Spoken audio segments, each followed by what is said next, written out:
Remco Evenepoel, il y a une interrogation sur lui. Ce serait laquelle ? La haute montagne, sa capacité à tenir en haute montagne, en haute altitude, avec des efforts répétés au-delà de 2000 mètres sur des étapes avec des cols à plus de 2000 mètres. Aujourd'hui, l'interrogation pour Remco Evenepoel, elle est vraiment là, non ? On l'a vu sur le dernier Tour d'Espagne, celui qui l'a gagné, qu'il a quand même réussi à répondre en partie à cette équation. Alors tout n'a pas été parfait, on a vu notamment sur la Sierra Nevada qu'il n'avait pas été impérial, mais il était là quand même, il n'avait pas perdu tant de temps que ça, et surtout, il avait réussi à sauver son maillot rouge. Patrice Julien, allez mon Juju, il va être proclamé, il va être acclamé, Julien Alaphilippe, champion du monde. Attaque de Marlou.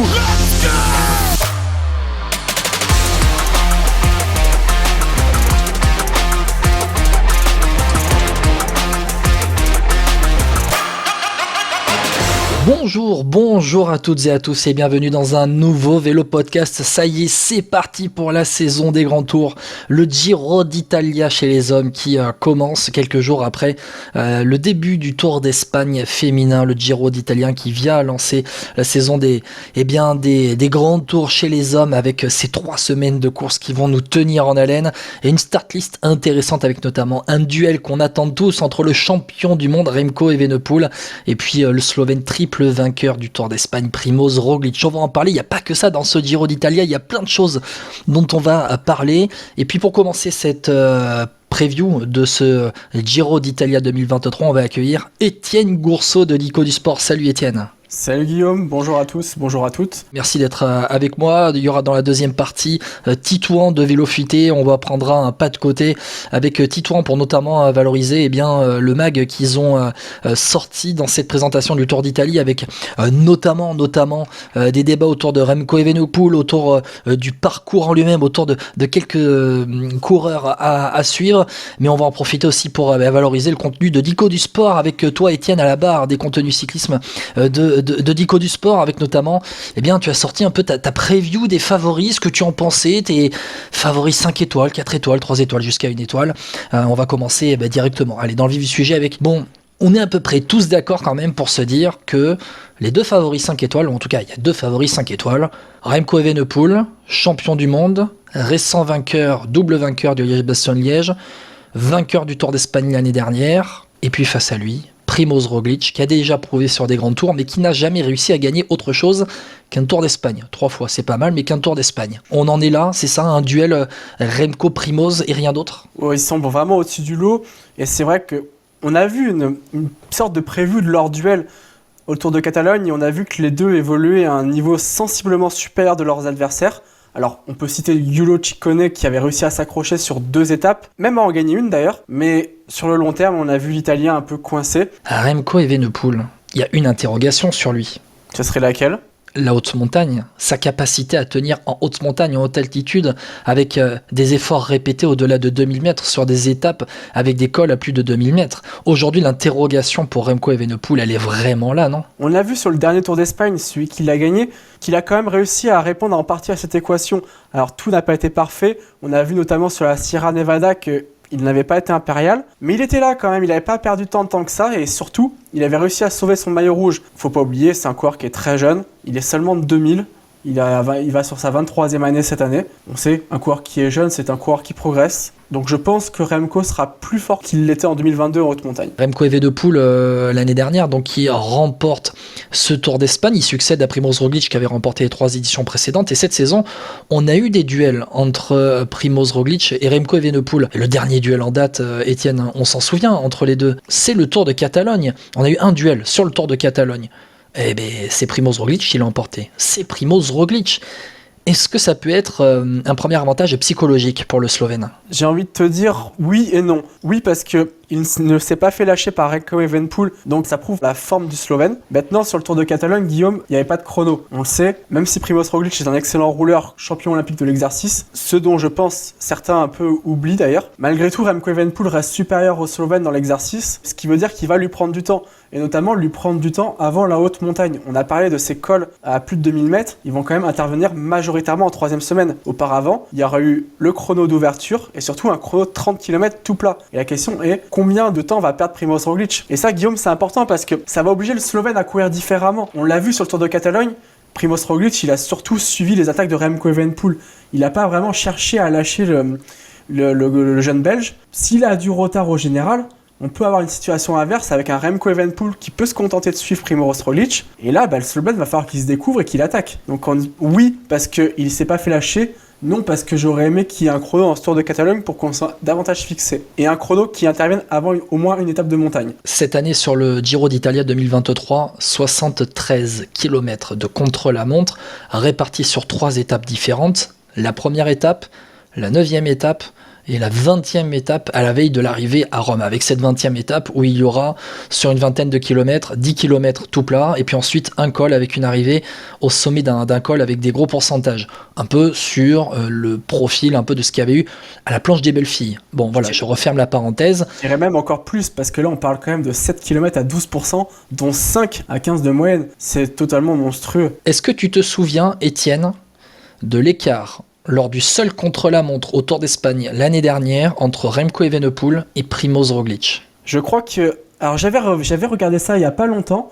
Il me semble que sur 30 bornes, il perd près de 51 secondes. Sur 30,9 km, Evenepoel avait collé 48 secondes à Primož Roglič. Sur 31 km, on est à plus du double sur ce Tour d'Italie 2023. Si Evenepoel est dans la même forme que le Tour d'Espagne l'année dernière, il peut tuer le Giro en une semaine. Attention Guillaume, je vais quand même revenir sur un point.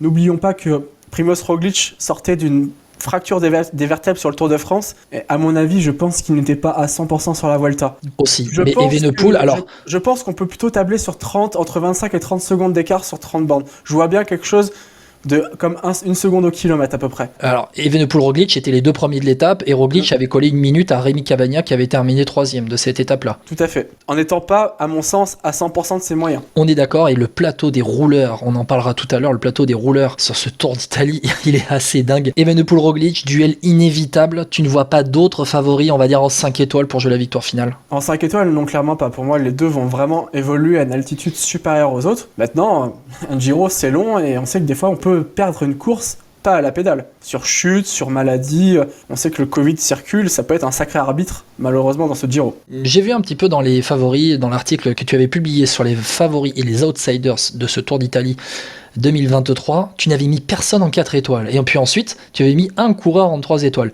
Pour toi, vraiment, il y a un tel écart entre Roglič et Evenepoel, sachant qu'en plus, le Giro, c'est un peu le tour des surprises au niveau des vainqueurs ces derniers temps? Je suis d'accord, mais le coureur que j'ai mis en 3 étoiles, c'est Geraint Thomas. Brillant 3e du Tour de France, certes, mais il finit un monde de Tadej Pogačar et Jonas Vingegaard. Il n'a pas évolué dans la même catégorie sur le Tour de France. Et il va se retrouver sur 2 coureurs qui font partie des 6 fantastiques. Ces fameux coureurs qui glanent tellement de victoires depuis le début de l'année 2023. Donc il va se retrouver de nouveau face à 2 coureurs qui évoluent à des sphères tellement hautes que je ne le vois pas faire mieux que 3e. Ce qui est déjà pour lui une sacrée performance, attention. Non, on est d'accord, Geraint Thomas qui est quand même... pas le coureur le plus spectaculaire, mais un coureur tellement régulier lorsqu'il se présente sur un grand tour avec un objectif clairement défini. C'est ça. C'est quelqu'un qui sait programmer un pic de forme, qui sait arriver, quand il lui arrive rien auparavant bien sûr, qui sait arriver en forme pour un grand tour. Et je pense qu'à chaque fois qu'il a pris le départ d'un grand tour et qui n'a pas connu de pépins pendant la course, Geraint Thomas, ça a quand même fait des bons classements généraux. On a quand même une start list sur ce Tour d'Italie avec des top coureurs. On a parlé de 2 de ces 6 fantastiques avec Evenepoel et Roglič. Mais on a quand même de beaux outsiders. On a parlé de Geraint Thomas. On a quand même derrière, moi je vais en citer 2. Je vais en ressortir 2 vraiment du lot parmi les outsiders. João Almeida, Alexander Vlasov, est-ce que pour eux c'est le moment pour pour franchir un step, pour passer au cran supérieur? On les attend, ils ont prouvé qu'ils pouvaient être là dans le top 5, maintenant est-ce que c'est pas le moment d'aller chercher au moins un podium? João Almeida, c'est clair que c'est un coureur qui s'est révélé très jeune sur le Giro 2020, longtemps en rose et 4e du général. Avec la Quick Step. C'est ça. Depuis, sur les grands tours, c'est toujours pas trop mal quand il n'abandonne pas pour un Covid comme l'année dernière. Mais déjà, on va reprendre un peu l'historique du Giro 2022. Avant même ce Covid qui contracte dans la 3e semaine, il était largué par, sans dire qu'ils sont mauvais, mais Jay Hindley, Romain Bardet ou Mikel Landa ne sont pas des coureurs de la trempe de Geraint Thomas et surtout de Remco Evenepoel et Primož Roglič. Alors oui, il doit passer un step, mais c'est un coureur qui est courageux, qui est souvent lâché au pied d'école et qui s'accroche et qui...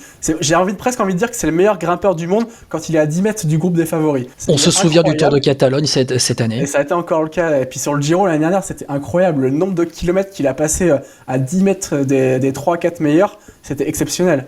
Mais maintenant, s'il veut gagner le Giro, il faut qu'il soit pas 10 mètres derrière, mais il faut qu'il soit 10 mètres devant. Et je ne le vois pas être capable de faire ça. Alors on va rappeler quand même ce que fait Joao Almeida depuis un an. Il abandonne le Tour d'Italie l'année dernière alors qu'il était 4e du classement général. Il fait 5e du Tour d'Espagne. Et puis cette année, quand même, Joao Almeida, c'est 6e du Tour d'Algarve, mais 2e de Tirreno, derrière qui ? Derrière Primoz Roglic. Voilà. Et ensuite, il fait 3e du Tour de Catalogne, derrière qui ? Roglic et Evenepoel. Bon, est-ce que le podium final du Tour de Catalogne ne ressemblerait pas à ce qu'on va voir à Rome dans 3 semaines ? Tout dépendra du niveau de forme de Geraint Thomas. Mais c'est clair que oui, Joao Almeida est un concurrent, surtout avec cette start-list aussi ouverte derrière les deux monstres. Joao Almeida est quand même un concurrent en podium. Maintenant, il va falloir qu'il franchisse ce step. Avec une équipe UAE pour entourer Joao Almeida, il y aura notamment Brandon McNulty, Diego Ulissi, Davide Formolo, Jay Vine aussi. Jay Vine qui a été un peu embêté ces derniers temps, mais qui pourrait être assez précieux pour Joao Almeida en haute montagne. On parlait d'Alexander Vlasov. Bon, Alexander Vlasov, depuis sa 5e place au Tour de France l'année dernière, c'est un poil plus compliqué. Il avait abandonné le Tour des Alpes le mois dernier, fait 46e de Liège-Bastogne-Liège. Les courses par étapes précédentes, il fait 9e seulement de Tirreno, 5e du Tour de la Communauté de Valence. Il n'a jamais réellement réussi à se mettre dans le rythme cette saison et à confirmer cette année 2022. Tu penses que ça va être compliqué pour Alexander Vlasov ou alors on le relègue à un étage en dessous de Joao Almeida ? Peut-être qu'il a changé de stratégie. Alors là, c'est vraiment de la pure théorie. L'année dernière, Alexander Vlasov fait un début de saison exceptionnel. Il est vraiment monstrueux jusqu'au mois de mars-avril. Et on se dit, franchement, à ce moment-là, vrai candidat pour le podium sur le Tour, voire peut-être même à chatouiller des Pogacar et Vingegaard. Et puis finalement, il se retrouve 5e et encore, entre nous, Guillaume, il est 5e grâce à une ou deux échappées opportunes. À la pédale, il est complètement à la ramasse. Alors, est-ce que cette année, il vise pas un pic de forme plus progressif pour arriver vraiment en forme sur les grands tours, quitte à être moins brillant en début de saison par rapport à l'année dernière? J'ai envie de dire, on saura rapidement dès les premières étapes de montagne. On a parlé de Geraint Thomas. Je vais revenir quand même dans cette équipe Ineos. C'est sûr que c'est lui le leader. C'est vraiment sûr parce que, quand même, on va pas oublier que dans cette start list du Giro d'Italia, il y a Tao Gegenhardt, il y a Timen Arensman, il y a Pavel Sivakov aussi. Alors Timen Arensman, j'ai envie de l'exclure parce que il est vraiment en grande difficulté depuis son arrivée chez Sky et ça s'améliore pas, ça s'améliore vraiment pas. C'est limite même décrescendo. Pavel Sivakov, on l'avait attendu sur la Vuelta et il avait été décevant. Je pense que c'est un coureur qui peut être bon sur des courses à l'étape d'une semaine. Sur 3 semaines, pour le moment, il n'a rien prouvé. Pour ce qui est de Tao, et de toute façon, c'est annoncé par l'équipe, il sera co-leader avec Geraint Thomas. Il est en grande condition, il fait pas beaucoup de bruit ce coureur, mais c'est que des top 5, voire des top 3 sur partout où il s'aligne. Souvent placé aussi sur les étapes. Sur le Tour des Alpes, il remporte. Maintenant, Guillaume, on sait que le vainqueur du Tour des Alpes, il lui arrive souvent des petites bricoles sur le Giro derrière. Dernier exemple en date, un certain Romain Bardet l'année dernière. Après, Tao Gegenhardt a remporté le Tour d'Italie en 2020, il a l'expérience d'un grand tour remporté, il sait ce que c'est, il a été caché pendant 3 semaines, il est sorti du bois au bon moment, mais il sait ce que c'est. Et puis on rappellera quand même que Tao Gegenhardt, donc oui, il a remporté le Tour des Alpes, oui, tu as cette fameuse théorie de la malédiction du vainqueur du Tour des Alpes, anciennement Tour du Trentin, mais Tao Gegenhardt, il fait 3e de Tirreno Adriatico cette année, 6e de la Ruta del Sol, 3e du Tour de la Communauté de Valence, donc à chaque fois bien placé, bien dans le rythme et au contact des meilleurs. Pour Tao Gegenhardt et la Ineos, c'est une chance d'avoir plusieurs leaders, et puis il y aura une équipe aussi qui va avoir plusieurs leaders, c'est la Bahrain Victorious quand même. C'est qui le leader là? Parce qu'on va quand même dire les coureurs qui sont alignés au départ de cette course pour la Bahreïn. Alors avec le forfait de dernière minute de Gino Mader à cause du Covid, on a Damiano Caruso, Santiago Buitrago, Jake Haig. Déjà, ça pour le général, c'est costaud. 3 coureurs qui peuvent clairement entrer dans le top 10. Alors, j'aurais tendance à dire que le leader, c'est Damiano Caruso. Moi, mon choix personnel, il est tout autre. Il va se tourner vers un jeune Colombien de 23 ans. Santiago Buitrago. Un certain Santiago Buitrago. Tu penses que les contre-la-montre vont dessiner le classement général? Si on parle de la lutte pour le podium, ça va favoriser un Geraint Thomas qui est réputés très bons rouleurs. Alors on va exclure les 2 premiers qui, eux, sont des rouleurs hors pair. Après, il est clair que les purs grimpeurs, je pense à Buitrago, ils risquent de prendre cher. Maintenant, il faut voir combien ils prennent par rapport à d'autres. Bon, avec aussi un coureur, on va terminer sur lui quand même, je crois qu'on l'a oublié dans les favoris, on parlait de Vlasov, Lennart Kamda. Eh bien, il va falloir qu'il franchisse un cap. J'aime beaucoup ce coureur parce que il a eu quelques galères psychologiques, il a toujours su s'en relever. Et quand on sait comment c'est difficile de se relever de problèmes psychologiques, ça prouve quand même la grande force morale de ce garçon. Maintenant, sur 3 semaines, il a encore, pour jouer le classement général, il a encore rien prouvé. Maintenant, on sait qu'Alexandre Vlasov, c'est, comme je l'ai bien dit, c'est pas le coureur le plus fiable du monde non plus. Ouais, ça peut être un leader de rechange, ça c'est clair. Lennart Kamda qui a fait 6ème du Tour des Alpes et puis 4ème de Tirreno Adriatico. Si tu dois me donner une surprise dans le top 10 du classement général final à Rome, ce serait qui ? Thibaut Pinot, est-ce que c'est vraiment une surprise hors français? Moi, je vais pas dire une surprise pour le top 10, mais je vais dire surprise top 5 pour Buitrago. Mais après, en surprise top 10, c'est compliqué comme ça, parce qu'il y a quand même une telle pléiade de coureurs, il y a au moins une quinzaine de coureurs qui peuvent rentrer dans le top 10, en dehors, encore une fois, de Evenepoel et Roglic. C'est difficile de citer des noms. Et après, il peut y avoir un coureur qui peut y rentrer. À la limite, pourquoi pas Pozzovivo? On n'en parle pas, c'est son objectif affiché. Lui aussi sait faire sur le Giro. Allez, si je dois vraiment sortir un nom, ça serait Domenico Pozzovivo.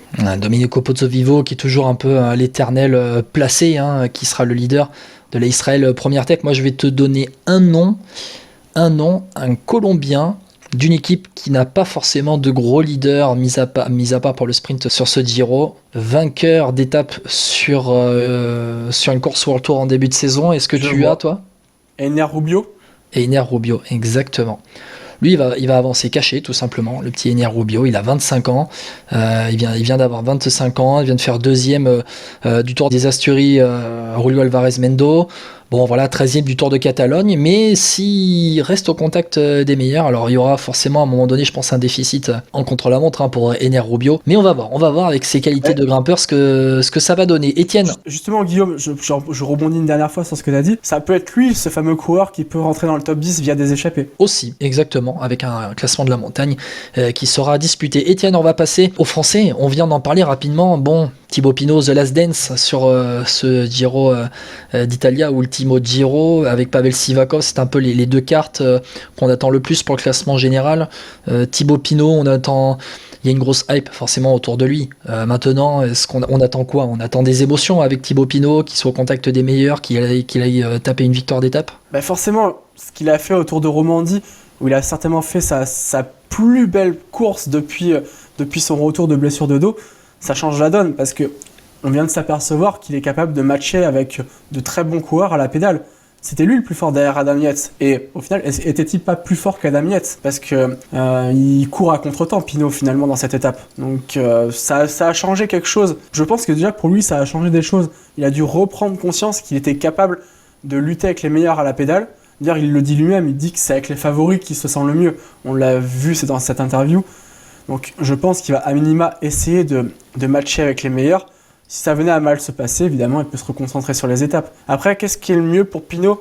Une 40e place au général, mais avec une victoire de prestige, ou terminer 5e du Giro sans victoire d'étape. Moi, j'ai envie de dire quand même que 5e du Giro, ça, on peut pas cracher dessus. Aussi, mais c'est un peu l'éternel dilemme qui s'offre aux coureurs entre jouer un accessite au général ou jouer une victoire d'étape. Bon, Pavel Sivakov, on s'attend plus à voir un Pavel Sivakov au service des leaders, au service de la doublette Gegenhardt-Thomas. En toute logique, oui. Après, il suffit qu'il y en ait un qui ait une défaillance pour qu'il puisse prendre du galon, mais il n'a pas encore confirmé sur un grand tour. Donc je pense qu'il sera quand même plus au service et plus en retrait que les 2 Britanniques. Sivakov qui avait remporté dans ses années jeunes le Baby Giro avec l'équipe de développement de la BMC, à voir ce que ça va donner pour lui. Et parmi les autres Français à suivre, allez, si je te donne 2 noms, Aurélien Paré-Peintre, on va quand même suivre ce que ça donne pour Aurélien Paré-Peintre et puis Warren Barguil, mais Warren Barguil un petit peu embêté ces derniers temps par des soucis de santé. Aurélien Paré-Peintre chez AG2R qui, cette saison a fait 11e de Paris-Nice, 13e du Tour des Alpes. Il est là aux portes des top 10. Bon, maintenant, son objectif, rentrer dans un top 10 de Grand Tour, pourrait lui permettre de passer une étape dans sa carrière aussi. Oui, et puis c'est quelqu'un qui est pas si mauvais que ça contre la montre quand il le veut. On l'a vu faire des bonnes prestations sur le Tour de France, notamment en 2021. D'ailleurs, un Tour de France où il a terminé dans le top 20, donc il a prouvé qu'il était capable. 15e, ouais, c'était à ça que je pensais.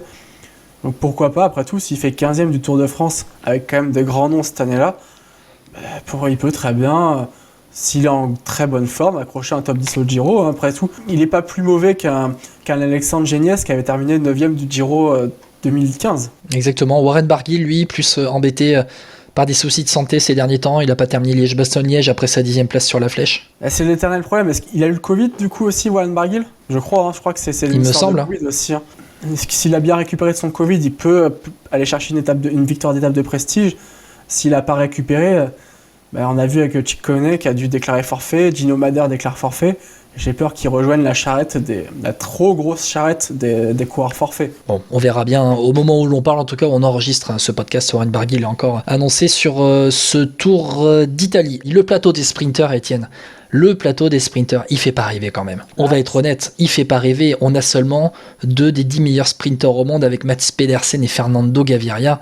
Ce sont les 2 têtes d'affiche de ce plateau de sprinters. On va pas oublier la légende Mark Cavendish, on va pas oublier Pascal Ackermann, mais quand même, Mats Pedersen qui vient de remporter le classement par points l'année dernière du Tour d'Espagne, qui pour moi sera quand même le favori pour le classement par points cette année sur le Tour d'Italie. Il a vraiment la grosse jambe pour pouvoir le faire, mais ce plateau de sprinter, il fait pas rêver. C'est clair que nous discutons caviar, restaurant 3 étoiles, et là tu me parles d'une salade. Alors une salade c'est pas mauvais, mais je t'emmène au fast-food. Je t'emmène au fast-food, Étienne. C'est le moment des gros, c'est le moment des grosses cuisses. Voilà, je suis désolé. Bah oui, mais en même temps, c'est un peu notre cas. Oui, bon, on va passer sur ce sujet-là. Non, quand même.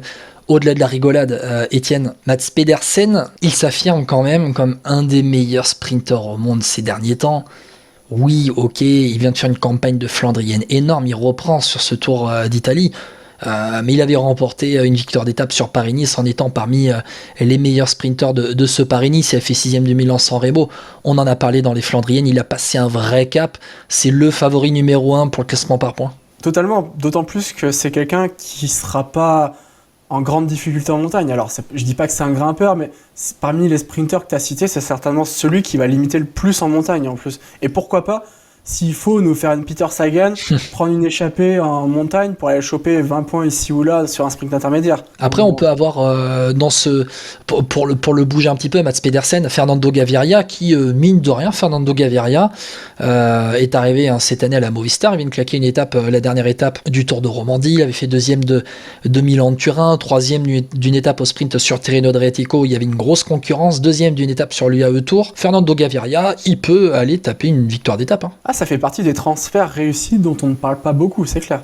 Et oui, il peut aller chercher 1 ou 2 victoires d'étape sur une course qui lui réussit plutôt pas mal en plus. Avec une équipe Movistar qui sera vraiment tournée autour de lui. Tout à fait.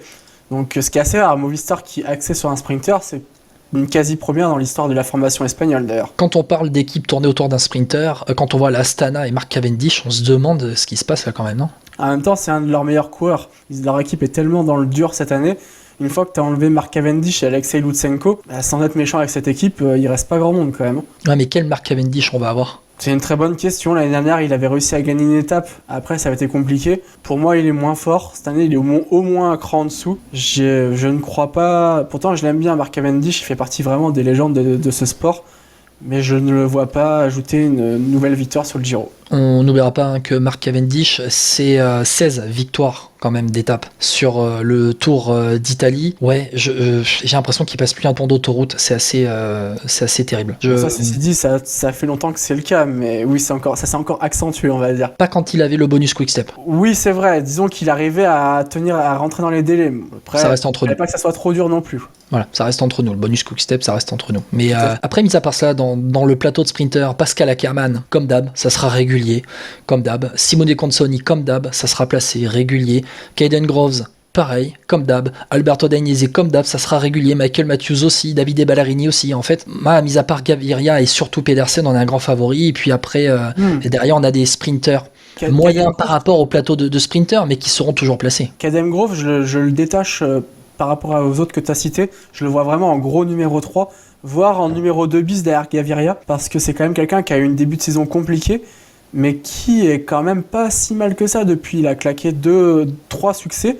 Il gagne quand même 2 étapes autour de Catalogne. Alors ok, le plateau de sprinter sur le Catalogne était vraiment très faible. Il fallait les remporter. Mais il fallait les gagner, tout à fait. Ça a été un gros déclic pour lui, ça lui a fait beaucoup de bien. C'est quand même un coureur qui est jeune et intéressant. Ça peut être aussi, on parle de révélation pour le général, mais ça peut être aussi une révélation sur le sprint. Aller claquer une victoire dans un grand tour, ça te permet de franchir un cap quand même. Jonathan Milan, tu penses qu'il peut claquer une victoire? Premier grand tour? Ça dépend quel Jonathan Milan on a. Si on a celui du Tour de l'Arabie Saoudite, oui, clairement, il est capable d'aller chercher une étape où beaucoup de sprinteurs ont été éliminés, une étape escarpée. Maintenant, ça fait depuis 2 mois, il met plus une roue devant l'autre, le pauvre. Il a été malade avant Milan-San Remo, et depuis, il a été malade carrément à Paris-Nice d'ailleurs. Depuis, c'est quand même, il traîne sa misère, il n'y a plus aucun résultat. Premier grand tour pour le spécialiste de la piste qui avait explosé en fin de saison dernière, notamment sur le Tour de Pologne, et là, Cro Race. Allez, on va terminer cette présentation du plateau de ce Tour d'Italie 2023 avec quand même le plateau des rouleurs, parce qu'il va y avoir 73 bornes de contre-la-montre. Et puis on va avoir 2 des 5 meilleurs rouleurs au monde. Allez, on va dire 3 des 6 avec Pipo Ganna, Stefan Kung, Remco Evenepoel. Sans oublier quand même derrière Bauke Mollema, Thymen Arensman, Primoz Roglic, Thomas qui peuvent rouler très fort. Joseph Cerny, lui avait remporté le prologue inaugural sur le Tour de Romandie, qui est capable de rouler très fort aussi. Voilà, ça va rouler fort quand même. C'est simple, on aura un championnat du monde de contre-la-montre court et on aura un championnat du monde de contre-la-montre long. Merci beaucoup Étienne d'avoir été avec moi. On rappelle Étienne sur le site d'ICO du sport.fr, Étienne avec les articles sur ce Tour d'Italie 2023. Merci à toi Guillaume, et puis prochainement sortira une réhabilitation de Mikel Landa, une petite rétro saut Tour d'Italie 2015, et avec quelques petites erreurs d'une Astana qui était bien plus grande que celle de 2023. On termine avec ton favori. Allez, pronostic vainqueur du Tour d'Italie 2023, Étienne Grosso. Roglic à 51%, Evenepoel à 49%. Bon, ok, on va voir ce que ça va donner. J'ai aussi Primoz Roglic en favori. Réponse dans 3 semaines à Rome. Étienne, merci d'avoir été avec moi dans Vélo Podcast. Vous ne bougez pas. On va rejoindre Titouan de Vélo Futé qui va, avec moi, prendre un pas de côté sur ce Tour d'Italie un petit peu. Au-delà de cette start list qui vient d'être présentée, on va notamment parler du parcours typiquement Giro avec cette haute altitude. Je me permets une dernière remarque, Guillaume. Je pense que tu ne perdras pas en qualité, loin de là, avec Titouan. Il n'y a pas meilleure conclusion. Addio! Ha perso le ruote Carapaz! Sì, se n'è accorto, si è girato adesso già Hindley, momento forse determinante per questo Giro d'Italia con l'attacco frontale della Bora-Hansgrohe. Et Jay Hindley va signer son meilleur chrono depuis qu'il est coureur professionnel, mais surtout à 26 ans, le gamin de Perth va rentrer dans l'histoire du Tour d'Italie et remporte ce 105e Giro. Le Giro toujours avec cette fois-ci un petit pas de côté qu'on va faire dans cette seconde partie de la présentation du premier grand tour de la saison, le Giro d'Italia. On vient de parler un petit peu des favoris, des sprinteurs, des coureurs qu'on voit un peu briller dans cette édition 2023. On va continuer un petit peu à parler de ces coureurs-là en prenant un pas de côté et en parlant notamment du mag sorti par nos amis de Vélo Futé pour ce Giro d'Italia. Et on va inviter, pour parler de ce mag, Titouan de Vélo Futé. Salut Titouan. Salut Guillaume, ça va? Ça va et toi? Ça va impec. Tu es chaud pour ce premier grand tour de la saison?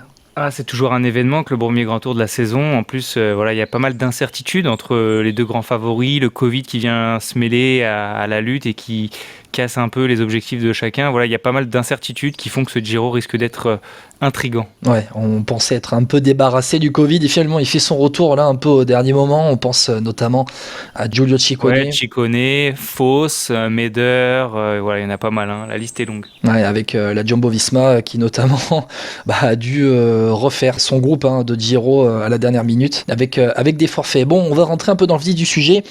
et en même temps promouvoir le mag que vous avez sorti, teaser le mag que vous avez sorti qui est sublime, tout simplement. Merci. Le mag de Vélo Futé, le travail que vous faites est excellent et vraiment de qualité et voilà. On lèche pas inutilement, gratuitement, je veux dire. Voilà, quand c'est bien, on le dit. Et là, franchement, le travail est de belle qualité, vraiment, avec un visuel qui donne envie de rentrer un peu dans le contenu. Donc, soutenez Vélo Futé, allez-y et voilà, soutenez les médias un peu comme ça, indépendants qui se lancent. Merci, surtout que je rappelle, le mag coûte que 3 €, donc c'est pas grand chose et c'est pour vous c'est peut-être pas grand chose, mais pour nous c'est beaucoup. 3 € quand on voit le travail que ça demande et en tant que journaliste, on se rend compte très bien de ce que ça demande.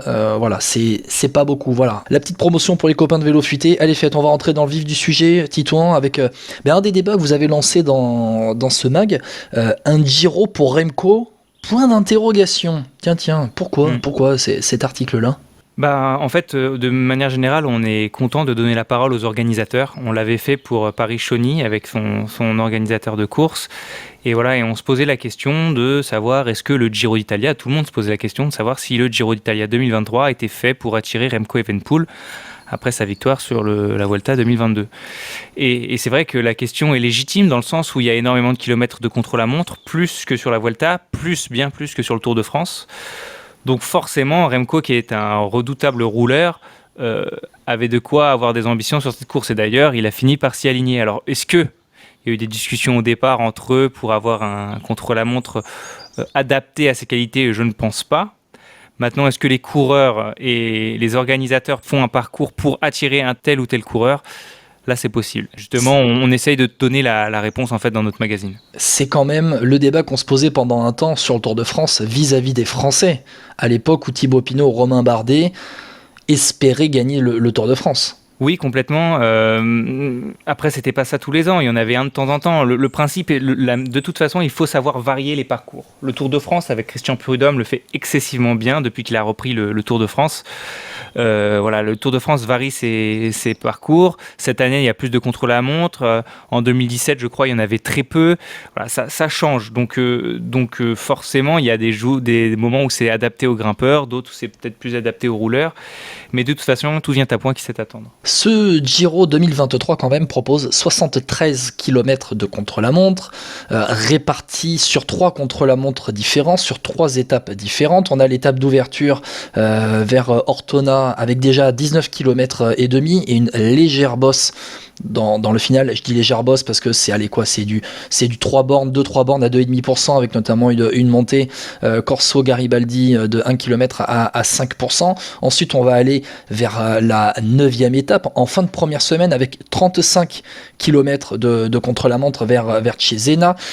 Et puis la veille de l'arrivée à Rome, ça va être tout simplement 19 km de contre-la-montre avec 10 premiers kilomètres tout plat.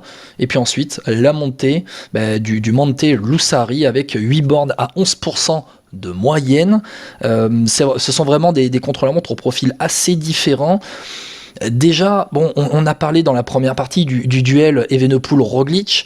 Ce sont quand même 2 coureurs qui sont taillés pour ce genre de contre-la-montre quand même. Ce Giro est taillé pour les deux. On a tendance à dire que Remco va prendre du temps sur Primož Roglic. Je tiens à rappeler que Primož Roglic est excellent sur les contre-la-montre, notamment en World Tour, que pendant très longtemps il a été invaincu, qu'il a enchaîné je crois 6 ou 7 victoires en contre-la-montre en World Tour d'affilée.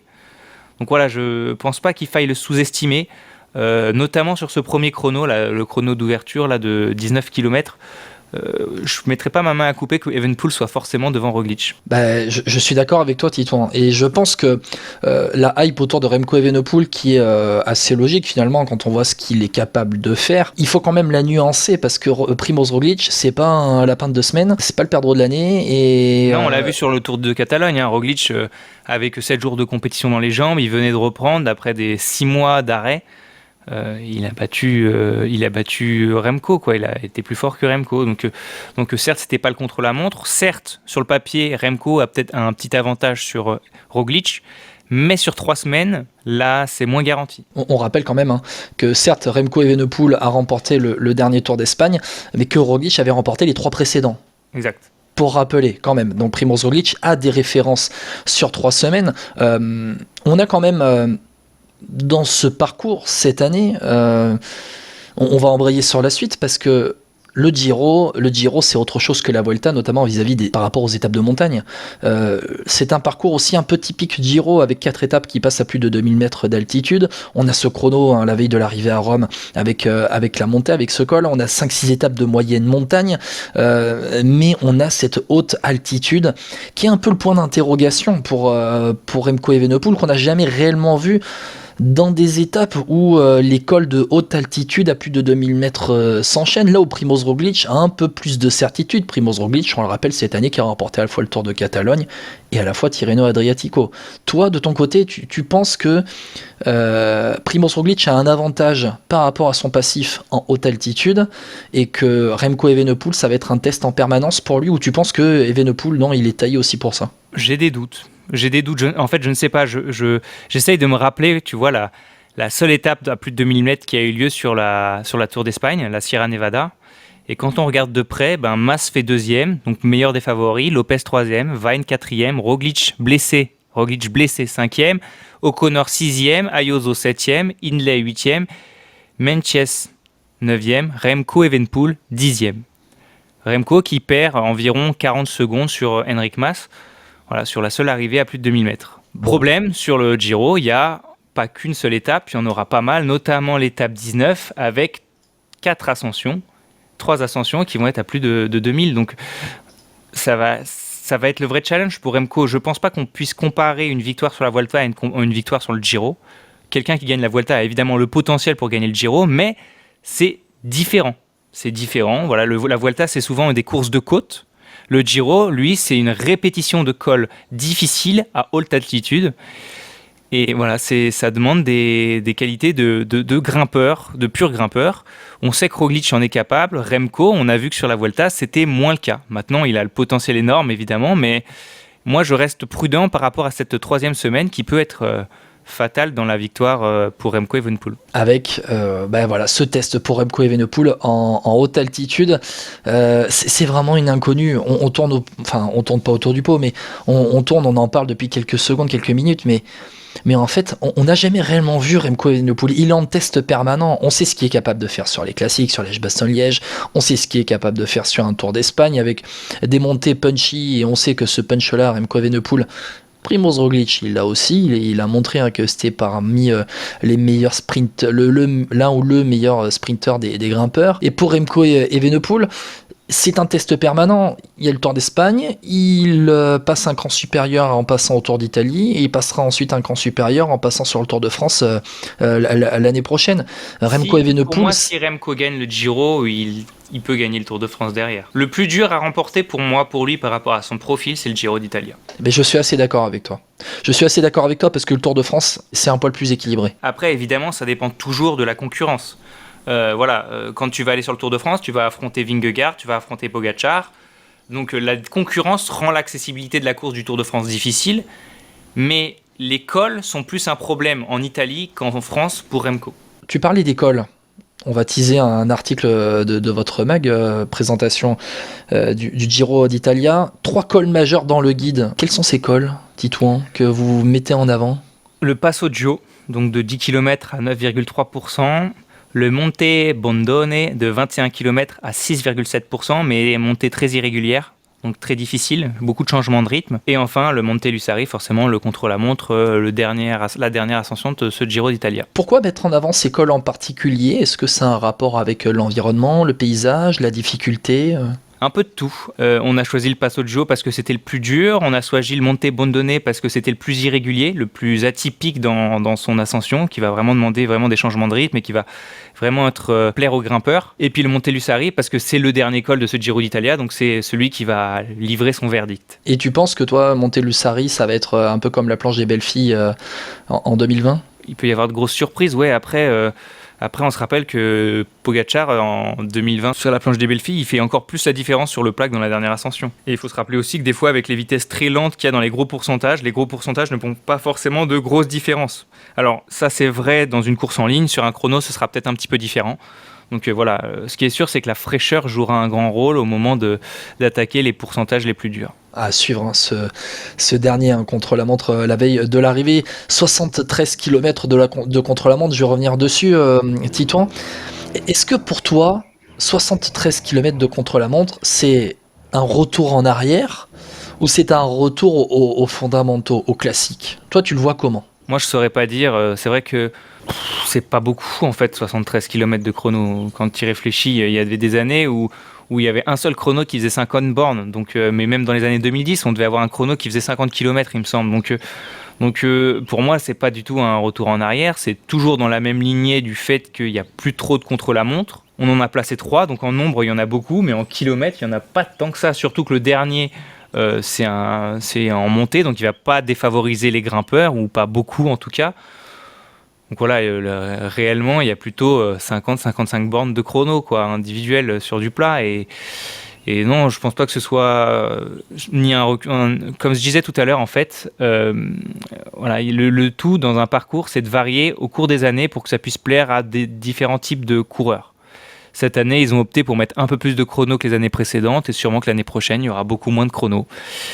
C'est ni un retour en arrière, c'est ni une évolution, c'est juste la logique des choses pour faire en sorte que le Giro soit accessible et ouvert à plusieurs types de coureurs et profils de coureurs. Ouais, alors pour moi, je vais te dire, ça ressemble plus à un retour aux fondamentaux où pendant pas mal d'années, on a quand même un peu oublié cet exercice du contre-la-montre. Mais les fondamentaux, ça ce serait vrai si pendant 5 ans, on avait tout le temps des chronos. Mais là, sur une année, on ne peut pas parler de retour aux fondamentaux. Si, sur cette édition-là, tu as 70 km de contre-la-montre, tu en as plus que les années précédentes, et tu reviens un petit peu, sans aller à la centaine de kilomètres de contre-la-montre, tu reviens quand même un peu plus vers les standards qui étaient ceux, je te parle pas d'il y a 2, 3, 4, 5 ans, je te parle d'il y a quelques décennies en arrière où tu avais plus de contre-la-montre. C'était des contre-la-montre. Et ça varie en permanence, je suis d'accord avec toi. Voilà. C'est que suivant les éditions, il n'y a pas tout le temps 70 bandes de contre-la-montre, parfois t'en as que 30 ou 40. Non mais 70 bandes, je tiens à rappeler que c'est pas beaucoup, c'est ça que c'est pas tant que ça. Exactement, mais ça reste plus que la tendance des années précédentes où on avait tendance à réduire année après année le nombre de kilomètres de contre-la-montre qu'on avait dans les éditions des Grands Tours. Ça, mais c'était pour moi les fondamentaux, c'est quand sur une période assez longue, là on reste sur un profil de course pour donner une sorte d'identité à la course. Moi, l'identité de la course, elle ne se rapporte pas vraiment au chrono pour le Giro, elle se rapporte plutôt à ces cols de plus de 2000 mètres et ces enchaînements de cols assez terribles. Vous avez sorti un article aussi sur les coureurs à suivre. Moi, j'en ai sélectionné 3. J'en ai sélectionné 3 parce que pour moi, ils me paraissent très intéressants. Le premier, c'est Santiago Buitrago. C'est un peu l'interrogation Buitrago parce qu'il est dans une équipe Bahreïn Victorious qui a plusieurs têtes d'affiche. Et Buitrago n'est pas forcément la tête d'affiche. Est-ce qu'il va être un peu en retrait pour se mettre au travail au service de ses leaders, que pourrait être Caruso? Je pense qu'ils viennent même s'ils ont défini Jack Egg comme le leader numéro 1. Et Jack Egg. Je pense que ça se fera surtout à la pédale, assez vite, voilà, dans le Monte Imperator là. Je pense que c'est à ce moment-là qu'on saura vraiment qui a les jambes ou pas. Ils n'auront pas de raison de travailler les uns pour les autres, dans le sens où le classement général ne sera pas encore défini, Bahreïn ne sera pas leader, donc n'aura pas à gérer la course. Donc voilà, même Buitrago pourrait très bien passer à l'attaque très tôt, ou Jack Egg, peu importe. Mais en tout cas, ils peuvent très bien tenter de jouer leurs cartes tous les 3 dans cette première partie de Giro, et celui qui sera le mieux placé à la fin de cette première semaine sera peut-être le leader ensuite par la suite. Pourquoi l'avoir mis dans l'article ? Il a ce profil idéal d'électron libre ? Parce que c'est un coureur jeune qui progresse, parce que c'est un Colombien, donc on sait que les Colombiens aiment la haute altitude, sont habitués à la haute altitude, on sait que le Giro d'Italia offre un terrain de jeu pour ce genre de coureur. On sait qu'il a remporté l'année dernière une belle étape de montagne, qu'il est en jambes, il a fait 3e de Liège-Bastogne-Liège, donc il a la grande forme. Il a été intéressant aussi sur le Tour des Alpes. Donc finalement, comme il n'y a aucun leader fiable, on va dire, chez Bahreïn, il y a des interrogations au niveau de Egg, il y a des interrogations au niveau de Caruso, même s'il est fort sur le Tour de Romandie, il peut très bien se trouer, il est quand même âgé. Egg, c'est pas la valeur sûre. Meder, c'était pas le cas non plus, et Buitrago, même si ça l'est pas non plus, il peut très bien créer la surprise. Autre coureur que vous avez mis en avant, c'est l'Irlandais Ben Illy qui sort d'une campagne d'Ardennaise assez incroyable. Tu penses qu'il peut prolonger un petit peu cette forme qu'il a eue sur les Ardennes, sur le Tour d'Italie, sur 3 semaines? Je sais pas, mais je pense qu'il a le temps d'en décrocher une en première semaine. Voilà, notamment l'étape 3 ou 4. Je pense que là, il peut aller chercher quelque chose, en échapper. L'étape 3, elle lui conviendrait bien. Donc, il peut réussir à décrocher une étape en première semaine, mais je pense que dans la 3e semaine, on n'entendra plus trop parler de Benelli parce que voilà, il est en forme depuis fin mars. On arrivera fin mai, c'est compliqué. Et puis, la haute altitude, c'est pas non plus forcément sa tasse de thé pour le moment, du moins. Donc voilà, ce sera plutôt la première, voire 2e semaine au maximum. Et après, il se rangera pour faire l'équipier. Je vais juste mettre en avant vite fait le Pro Cycling Stat qui a publié un article intitulé, Oui. accroche-toi bien Titouan, J'ai vu. je pense que tu l'as eu, Benelli peut terminer sur le podium à Rome. Ils ont bien fumé avant d'écrire l'article. Alors après, c'est basé sur des stats. Je sais même pas sur quelle stat, mais... Sur la plus grande progression, c'est la plus grande progression en termes de points pris. Oui, mais je vois pas le rapport entre la progression. Oui, mais je suis d'accord avec toi. Donc, je suis d'accord avec toi. Je sais pas ce qu'ils ont raconté là-dessus, mais... C'est la plus grande progression de points pris sur les 2 dernières saisons où il est devant Matteo Jorgensen et Tao Gegenhardt. Si ça avait été Jason Tesson qui avait fait la plus de progression en termes de points, il nous aurait dit que Jason Tesson pouvait gagner le Giro d'Italia. Alors Jason Tesson est capable de tout faire déjà, on va commencer par ça. Non, je rigole, je te dis ça avec le sourire, mais c'est là où est la limite des statistiques, c'est-à-dire que... Mais c'est pas la limite des statistiques là, c'est que c'est hors sujet. Non, mais si tu t'appuies sur des chiffres, c'est une limite de statistiques parce que tu t'appuies sur des chiffres qui ne concernent pas le truc, c'est comme si pour le vélo... Tu t'appuies sur des chiffres, exactement. Je m'appuyais sur des chiffres de la F1. Exactement. Donc voilà, ça n'a aucun sens. Ça n'a aucun sens pour moi de comparer ces chiffres-là. La progression, elle peut se faire sur différents terrains. Là, on parle de la montagne. Un grand tour, il faut être bon en chrono. Bon, il est pas mauvais, mais il faut être bon en chrono, il faut être bon en haute montagne. Donc voilà, je vois pas le rapport avec le sujet. Maintenant, si Benelli monte sur le podium du Giro, bon bah chapeau Pro Cycling Stat, mais ça aura toujours pas de rapport pour autant. Je suis d'accord avec toi, avec cette équipe IF où il y a Benelli qui aura notamment Rigoberto Urán et Hugh Carty. On va parler d'un dernier coureur, c'est Jonathan Milan. Jonathan Milan qui a explosé en fin de saison dernière. C'est son premier grand tour. Jonathan Milan sur ce Tour d'Italie à 22 ans. Ça peut être la surprise, notamment au niveau des sprints. Il a une grosse carte à jouer. Pourquoi ? Parce que déjà, il sera le sprinter numéro 1 de la Bahreïn, parce qu'il est à domicile et parce qu'il doit prouver à la Bahreïn qu'il mérite d'être prolongé. Il arrive en fin de contrat en 2023. Sa saison 2022 laissait supposer qu'il allait progresser et faire une belle saison 2023. Beau départ sur le Saudi Tour, une victoire et puis depuis plus rien. Voilà, il est vraiment en dedans depuis en gros Kuurne-Buurtzeel-Kuurne. Il n'a pas fini Paris-Nice, Milan-San Remo décevant, les classiques décevants. Il joue gros sur ce Giro d'Italia. S'il n'arrive pas à faire des belles places ou voire à gagner une étape, je pense que voilà, son contrat chez Bahreïn, ce sera terminé. Mais il pourrait être notamment entouré au niveau des sprints avec un Andrea Pasqualone qui pourrait travailler autour de lui. Donc à suivre ce que ça peut donner. Jonathan Milan, l'Italien Titouan, merci beaucoup d'avoir été avec moi pour conclure cette présentation du premier grand tour de la saison, le Tour d'Italie. Titouan, merci. Avec plaisir, merci à toi de nous inviter et puis merci d'avoir mis en valeur notre magazine, ça fait toujours plaisir. Et on rappelle le mag de Vélo Futé pour cette présentation du Tour d'Italie. Les visuels sont super, les contenus sont super intéressants, c'est 3 €, ce n'est pas grand chose mais ça soutient le travail de la rédaction de Vélo Futé, donc allez-y, foncez.